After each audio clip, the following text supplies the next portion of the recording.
certainement qui... Dans cette vidéo, je vais vous donner mes premiers retours sur les nouveaux téléphones d'Apple que vous voyez actuellement à l'écran. Alors vous constaterez certainement qu'il n'y a pas vraiment de rupture majeure par rapport aux années précédentes. On reste sur 4 modèles, iPhone 16, iPhone 16 Plus, iPhone 16 Pro et iPhone 16 Pro Max. Dans les 4 cas, c'est des évolutions des iPhone 15 et dans les prochains jours, on vous proposera des tests beaucoup plus complets sur Numérama. On regardera vraiment de quoi ils sont capables au niveau des performances. On parlera des améliorations sur la température et on parlera évidemment de l'appareil photo. Pour l'instant, on va surtout se contenter de parler du design et des nouveautés en à peu près 5-6 minutes. Je vais commencer par les iPhone 16 et iPhone 16 Plus qui, sur le papier, sont vraiment comme les iPhone 15 de l'année dernière. On a vraiment le même design avec un coloré assez mat, assez épuré que personnellement j'aime beaucoup avec 3 changements sur le design. Le premier, c'est l'appareil photo. Désormais, il y a un alignement vertical. Je trouve que c'est super beau en vrai. Ça rend pas vraiment hommage en photo aux travaux des ingénieurs d'Apple parce qu'ils ont fait quelque chose de très sympa.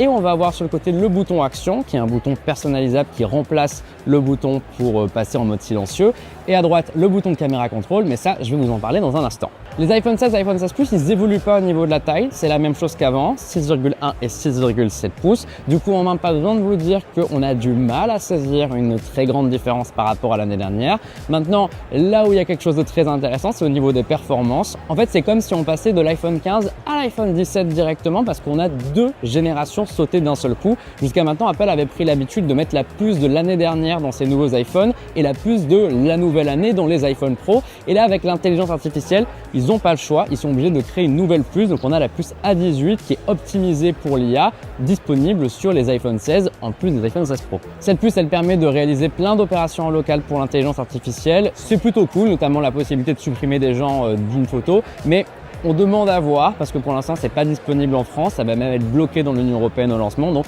un petit peu de patience là-dessus, on va pas trop s'emballer. Parmi les autres nouveautés, on a la possibilité de prendre des photos et des vidéos en 3D. Alors à quoi ça sert, vous allez me dire? Si vous avez un casque Apple Vision Pro, à les revoir en 3D. On a l'apparition du mode macro sur les iPhones normaux, c'est la première fois qu'ils sortent de l'iPhone Pro. Et sinon on a un écran un peu plus lumineux avec une luminosité maximale de 2000 nits. Et enfin le meilleur pour la fin, c'est une nouvelle gestion thermique. Alors il semblerait, j'ai bien il semblerait parce que je demande à le tester, qu'Apple a compris qu'il y a un problème avec les iPhones récents, qu'ils chauffent beaucoup trop et que ça détruit l'autonomie.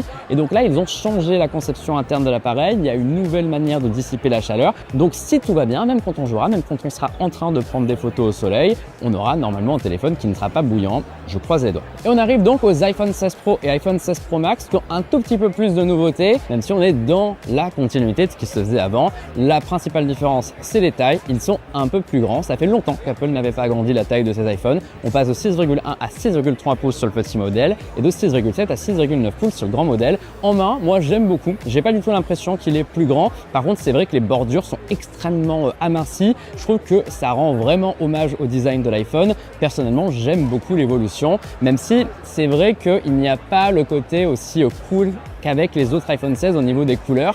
Certes, le nouveau coloris hors désert est pas mal, mais la réalité c'est que c'est assez fade ces couleurs. Sur les nouveautés, on reprend pas mal de choses des iPhone 16. Donc sur l'intelligence artificielle, on va avoir la puce A18 Pro, donc encore mieux que sur les iPhone 16 qui du coup va rendre encore plus de performances graphiques pour jouer au niveau de la puissance de calcul avec des meilleures gestions des flux vidéo audio, de l'appareil photo, de l'USB-C. Donc tout ça, c'est une puce vraiment haut de gamme dans la continuité de ce qu'Apple faisait avant avec un gros focus sur l'IA.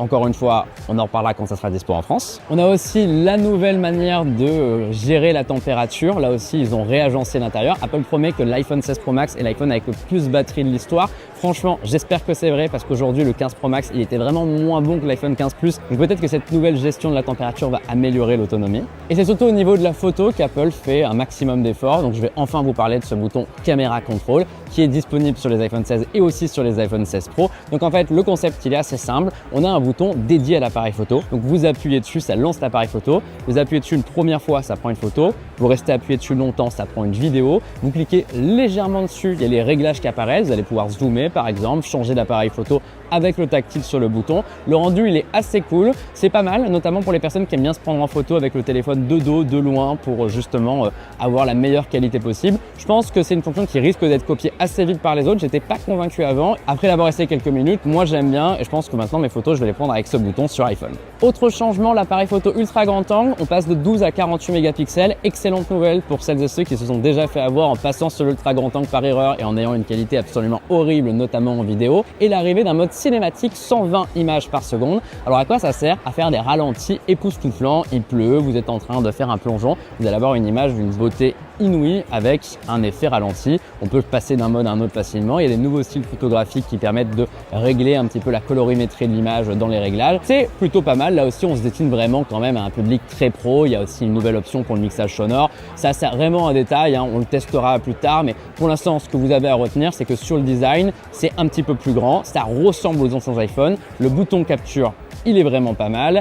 Et après, toute la question, c'est est-ce qu'il va vraiment moins chauffer qu'avant? D'autres petits détails, jusqu'à maintenant, on avait soit la coque en silicone, soit la coque en tissu. Maintenant, la coque en tissu, elle est abandonnée. Pourquoi? Eh bien, parce qu'elle n'était pas très bonne, elle n'aimait pas l'eau et donc elle pourrissait assez vite. Apple se contente du silicone. Il y a aussi de la recharge sans fil un petit peu plus rapide qu'auparavant. Reste à savoir si ça va vraiment changer l'usage au quotidien. Pour le reste, l'iPhone 16 est un iPhone 15 en mieux. Je vous vois venir, hein. Est-ce que ça veut dire qu'Apple est en panne d'innovation?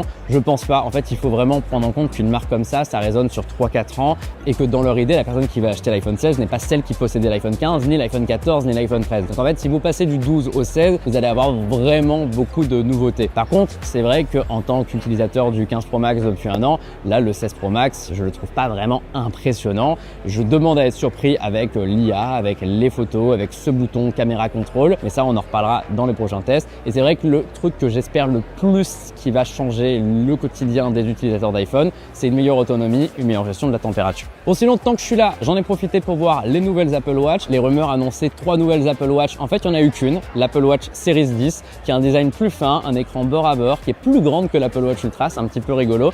Je trouve qu'elle est très belle. Ça aussi, on en reparlera un petit peu plus tard. Les AirPods aussi, première fois que les AirPods ont un numéro dans leur nom, AirPods 4. Les AirPods Pro 2 gagnent une nouvelle fonction qui permettent de se transformer en aide auditive. Alors ça, je ne l'ai pas encore essayé, mais normalement, je vais le faire d'ici demain parce que je vais rencontrer les ingénieurs d'Apple maintenant. Et sinon, on a aussi le AirPods Max qui est enfin renouvelé. Voilà, si vous avez des questions sur les nouveaux iPhones, c'est maintenant qu'il faut les poser, vraiment maintenant, parce que c'est dans quelques heures que je vais rencontrer les ingénieurs d'Apple. Et évidemment, on y répondra longuement dans le test des iPhone 16 qui arrivera normalement dans les tout prochains jours. Et là, on pourra vraiment parler des choses sérieuses. En attendant, sur le design, vous l'avez compris, on est sur du petites évolutions. Ça reste un produit très haut de gamme. Les prix d'ailleurs, c'est les mêmes qu'avant, 969 € au minimum pour l'iPhone 16 et 1229 € pour l'iPhone 16 Pro. Leur date de sortie, c'est le 20 septembre. Donc voilà, à vos questions, moi je retourne, j'ai plein d'images à prendre avec ces produits et là ça va être 3 jours de marathon à la rencontre des équipes d'Apple. Évidemment, vous pouvez compter sur nous pour leur poser la question de la disponibilité d'Apple Intelligence en Europe.